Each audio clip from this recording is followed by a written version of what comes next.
சுப்ஹானல்லாஹ். அல்லாஹ் அல் கரீம், அவன் கேட்டால் கொடுப்பான், கேட்காததையும் அளவின்றி கொடுப்பான்.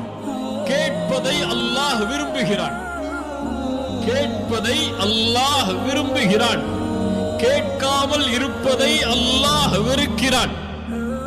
மீண்டும் சொல்கிறேன், நீங்கள் அல்லாஹ்விடத்தில் உங்களுடைய தேவைகளை கேட்பதை அல்லாஹ் விரும்புகிறான். நீங்கள் அல்லாஹ்விடத்தில் உங்களுடைய தேவைகளை அவனிடத்தில் கேட்காமல் இருப்பதை அல்லாஹ் வெறுக்கிறான். எதுவாக இருந்தாலும், எதை தேடினாலும் உலகத்திலே அல்லாஹ்விடத்திலே அதிகம் அதிகம் கொடு யா அல்லாஹ் என்று அழைத்துக் கொண்டே இருங்கள். நீங்கள் அழைத்துக் கொண்டிருக்கும் காலமெல்லாம் உங்களை நேசித்து அவன் பதிலளித்துக் கொண்டே இருப்பான், நீங்கள் கேட்டதை விட சிறந்த முறையில்.